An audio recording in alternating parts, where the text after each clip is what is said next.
On a bright Monday morning in the bustling heart of Silicon Valley, Michael Hayes rolled into the corporate office of TechVision, a prominent tech company celebrated for its groundbreaking innovations. Today marked his first day as CEO, but instead of making a grand entrance, he decided to observe the company culture firsthand, free from the influence of his title.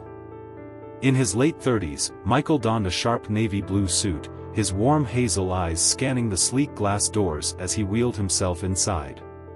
Despite the challenges he had faced throughout his life, he carried himself with quiet confidence and dignity. At the reception desk, Sarah greeted him with a nervous smile. "Good morning, sir. How can I assist you today?" Michael smiled back. "Good morning. I'm here for my first day. I was instructed to check in with HR." Sarah hesitated, glancing at his wheelchair and back at him, unsure of what to say. "Of course, let me call Ms. Thompson for you. Please have a seat." Michael chuckled softly. "I'm already seated, but thank you." Sarah blushed and quickly dialed the HR manager. A few moments later, Laura Thompson appeared. She was a tall woman in her late 40s, with sharp features and a cold demeanor. Her heels clicked loudly against the polished floor as she approached, barely glancing at Michael before speaking. "Are you here for an interview or something?" Her tone was clipped and dismissive. Michael extended his hand with a smile. "Actually, Laura cut him off, her eyes narrowing. "Look, I don't know what position you think you're applying for, but we don't have any openings for people like you." Michael tilted his head slightly, surprised. "People like me?" Laura crossed her arms defiantly. "Let's be honest.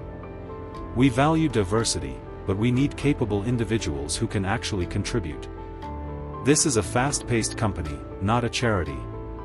Sarah, still at the reception desk, froze, horrified but hesitant to intervene. Michael's smile faded, yet he remained composed. "I see. Can you clarify what you mean by people like me?" Laura sighed impatiently. "I'm sure you have your strengths, but let's be realistic. This isn't a job you can handle from a wheelchair. You should look for something more suitable." Michael stared at her, letting her words sink in. He felt a familiar pang of disappointment but refused to let it show. "I appreciate your honesty," he said softly. Laura rolled her eyes.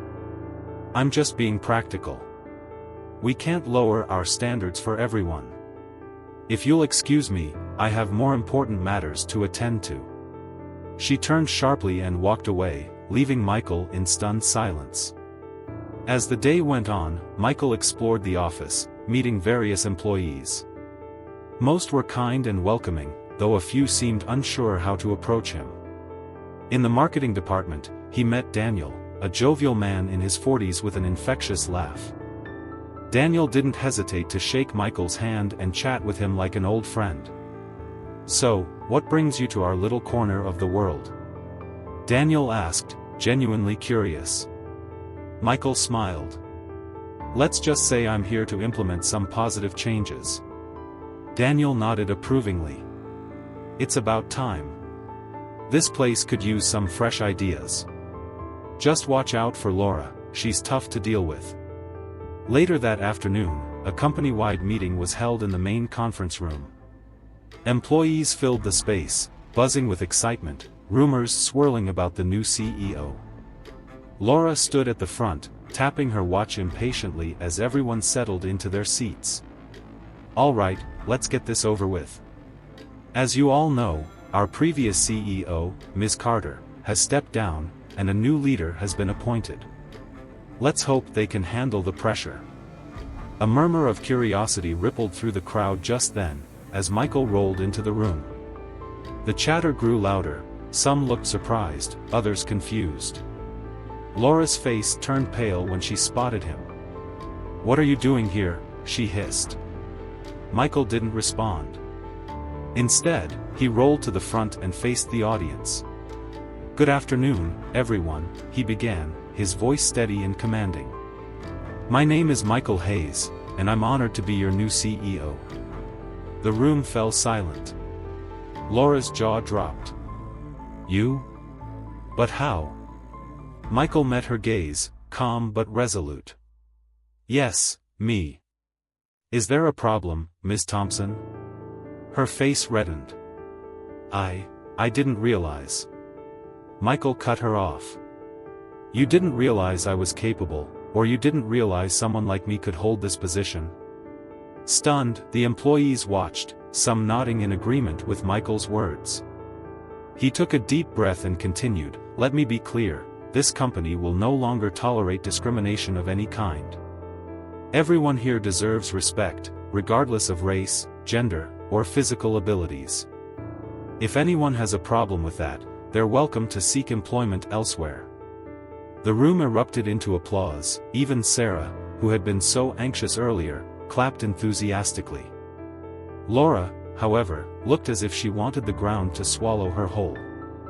She mumbled something about needing to leave and hurried out of the room. In the weeks that followed, Michael implemented new policies to ensure equality and inclusivity throughout TechVision. Laura was eventually let go after an internal investigation revealed a pattern of discriminatory behavior. Under Michael's leadership, TechVision flourished. Employees felt valued and inspired, and the company became known not just for its innovations but also for its commitment to fairness and respect. As for Michael, he never let the challenges he faced define him. He proved that true strength lies in how you treat others, no matter who they are or where they come from. Thus, the story of Michael Hayes unfolded, a tale of resilience, respect, and the transformative power of leadership.